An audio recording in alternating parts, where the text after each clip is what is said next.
Look out! It's Kong! Kong's coming!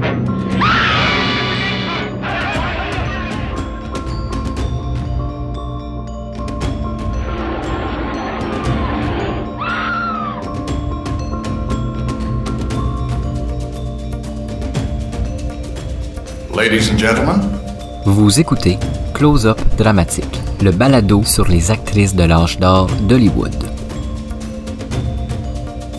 En 1933, sort le film King Kong. La production sauve la RKO de la faillite. Si la créature devient célèbre, voire mythique, son actrice principale, Fay Wray, entre elle aussi dans l'histoire du cinéma.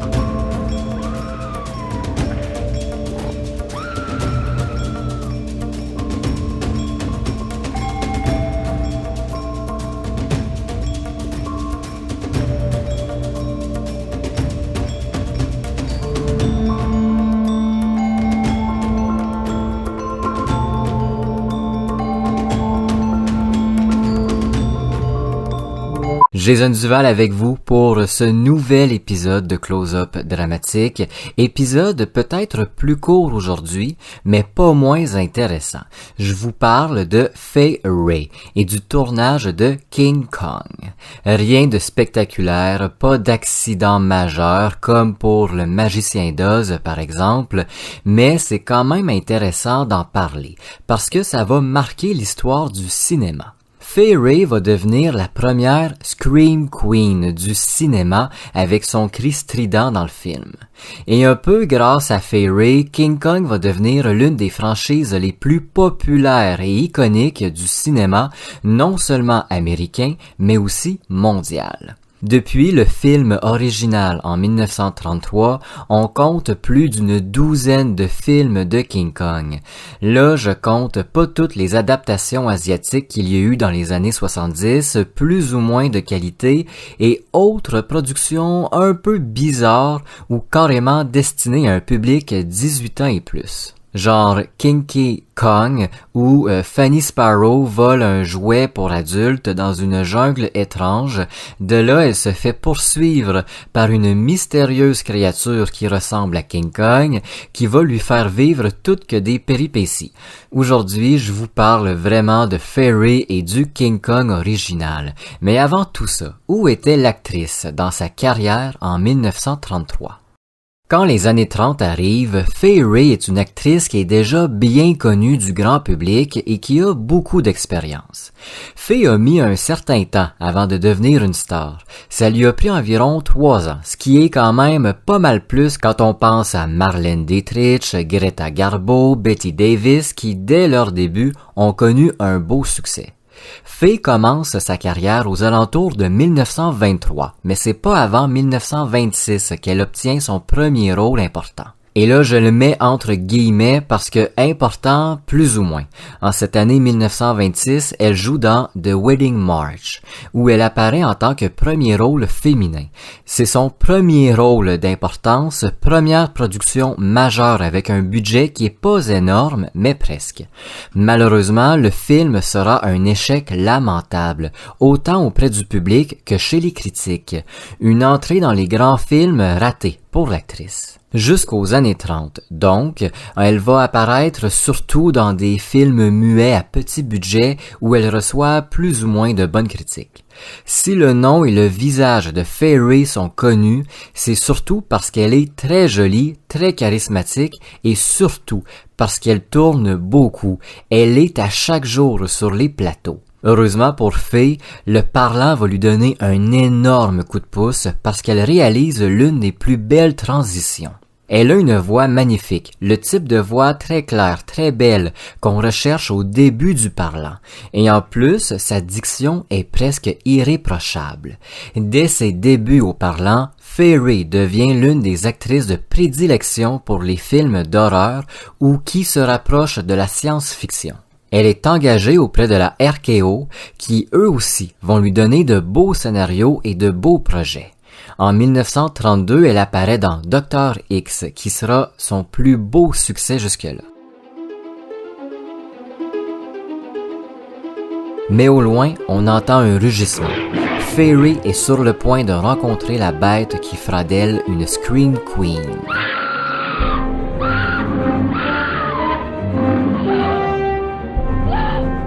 There the beast and here the beauty. She has lived through an experience no other woman ever dreamed of, and she was saved from the very grasp of Kong by her future husband.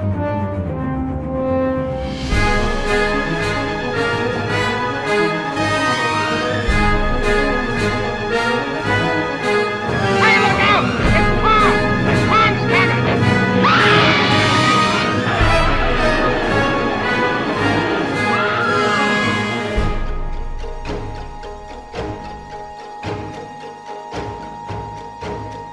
Quand les années 30 arrivent, la RKO souhaite surfer sur la vague des gorilles terrifiants. Depuis les années 20, dans les salles de cinéma, on a vu apparaître des singes, des gorilles géants dotés d'une intelligence supérieure qui terrifie le public. Les amateurs de films aiment ce nouveau genre d'horreur qui se rapproche de la réalité parce que ça se peut des races de gorilles inconnues qui pourraient être géantes et un danger pour les humains. Ça fascine l'imaginaire collectif des années 20. En 1930, par exemple, la Congo Pictures a connu un immense succès avec le film Ingagi, un faux documentaire où on montrerait un peuple sacrifier un humain afin de faire plaisir à un gorille gigantesque. À sa sortie en 1930, des dizaines de milliers de personnes ont cru que ce faux documentaire était en réalité un vrai.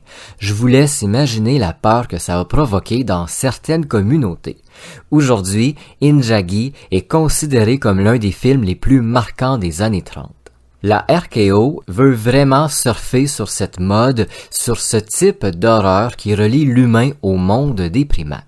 En plus, le studio se dit que même s'il connaît quelques soucis financiers, il a plus de budget que bien d'autres petits studios. Il peut alors produire des films de plus grande qualité. C'est ici que naît l'idée de créer King Kong, un gorille géant intelligent avec des sentiments parce qu'il tomberait amoureux de l'actrice principale. Cette bête immense vivrait dans une jungle préhistorique où évoluent aussi d'autres créatures tout aussi anciennes. Une méga production qui est peut-être la dernière chance pour le studio qui connaît des soucis de plus en plus imposants. Il mise tout sur King Kong pour renflouer ses coffres. Comme je le disais ici avec King Kong, il y a une twist, un élément original. La bête tombe en amour, du jamais vu au grand écran. On veut pas n'importe qui pour jouer celle dont tombera amoureux King Kong. Le studio pense à une certaine Jean Harlow qui au départ accepte le rôle.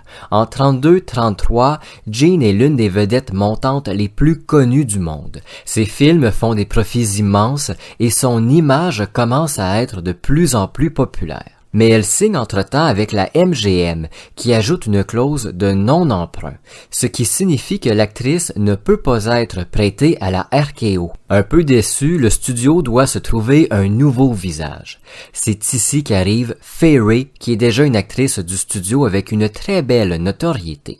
Pour tourner le film, on lui offre un cachet un peu moins élevé, justement à cause des soucis financiers dont je vous parlais. On lui offre 20 000 $, ce qui est environ 250 000 $ en 2023. Un beau montant quand même. On dit à l'actrice qu'elle va tourner avec le plus grand homme et le plus sombre du cinéma. Tout de suite, Fairy croit qu'elle va tourner avec le beau Clark Gable. Mais c'est pas exactement ça. On lui parlait bien évidemment de King Kong. Pendant qu'elle apprend et répète le rôle, l'actrice est une habituée des visites du plateau. Elle aime voir l'évolution des décors, du fond, des maquettes et surtout de la bête, de King Kong, qui gagne en immensité à chaque fois qu'elle le rencontre. Marianne C. Cooper, l'un des coproducteurs, est en charge de fabriquer la créature. C'est un homme qui est fasciné depuis sa plus jeune enfance par le monde des gorilles et des singes. C'est un peu un rêve pour lui de travailler sur un film pareil. À Fée, Marianne raconte ses ambitions, un monstre de plus de 15 mètres de hauteur. Il devra par contre se calmer un peu parce que le budget va pas lui permettre une telle ampleur. À l'écran, King Kong apparaîtra comme un gorille de 18 mètres, mais en fera pas mal moins. Pour faire bouger la tête, on utilisera le fameux stop motion, une technique qui connaît ses grandes heures de gloire à cette époque. Une technique qui reprend de l'ampleur d'ailleurs aujourd'hui, surtout avec l'arrivée des réseaux sociaux comme TikTok ou Instagram. On peut voir plein de gens créatifs créer avec le stop motion et des petites figurines ou des Legos, des films immenses. King Kong sera l'un des premiers, si c'est pas le premier film, à utiliser le fameux stop motion et de vrais acteurs dans la même image, ce qui veut dire que King Kong bougera en même temps que les acteurs. C'est du jamais vu à cette époque, du moins jamais vu avec cette qualité. Les premières scènes qu'on enregistre avec Fay sont des formalités, rien de très extraordinaire. On vient rapidement tourner les scènes avec la créature de plusieurs mètres de hauteur, comme la scène où King Kong la prend dans sa main. Pour ce faire, on attache le bras à un mécanisme qui s'élèvera à plus de 10 mètres de hauteur. Par la suite, un technicien installe l'actrice dans la main avant de la refermer mécaniquement. Une fois la main à 10 mètres et fait prisonnière, on crie « Action », mais la main du gorille n'est pas très serrée. L'actrice glisse petit à petit. On doit refaire la scène à plusieurs reprises parce que lentement, Fay glisse à l'intérieur, l'empêchant de bien s'agripper. Je le rappelle, elle est quand même à 10 mètres de haut. Si elle tombe, ça peut être risqué, voire fatal dans la pire des chutes. Puis on tourne la scène où le gorille géant déshabille petit à petit Fairy, une scène qui sera d'abord censurée en 1933, puis rajoutée dans les versions futures. On jugeait à l'époque que c'était obscène, avec le fameux code ACE. Ce genre de scène tournée en gros plan avec King Kong et Fairy prennent plusieurs jours à tourner, parce que c'est pas évident. Ça demande une certaine logistique et surtout beaucoup de patience à l'actrice parce qu'elle doit recommencer des dizaines voire des centaines de fois la même scène. Pendant 8 mois, la cadence est intense. Durant ce laps de temps assez important pour l'époque, le public va voir l'actrice dans 4 autres productions d'horreur. Ça vous donne une idée de la longueur de la production de King Kong. Une fois le tournage terminé, on fait entrer l'actrice dans un studio d'enregistrement et on la fait crier et hurler. Pendant plusieurs heures, pendant plusieurs jours, presque 2 semaines en fait. C'est ici, grâce à ces enregistrements, que Fay devient l'une des premières Scream Queen du cinéma. La promotion est immense. Fay apparaît partout aux côtés d'une réplique de King Kong. Elle accepte toutes les entrevues, c'est la plus grande production dans laquelle elle est apparue. Pour la première fois de sa carrière, on voit l'actrice partout et tous sont unanimes, elle a joué le rôle de sa vie. Elle est plus qu'excellente. À la sortie du film, King Kong remplit à nouveau les caisses de la RKO et sauve le studio d'une faillite certaine. He was unique. He was not a Hollywood person per se. I don't want to put Hollywood people down, but he was different. Le rôle de Fairy dans King Kong va marquer sa carrière et sa vie. On va lui en parler jusqu'à sa mort en 2004. En tournant King Kong, Fairy ne savait pas qu'elle allait devenir une légende et créer le terme de Scream Queen.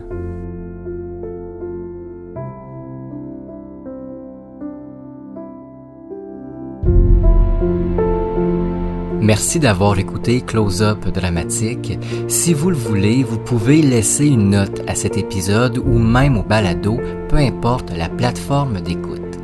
N'hésitez pas à laisser un commentaire, ça aide grandement au référencement de Close-Up Dramatique et ça ouvre la discussion.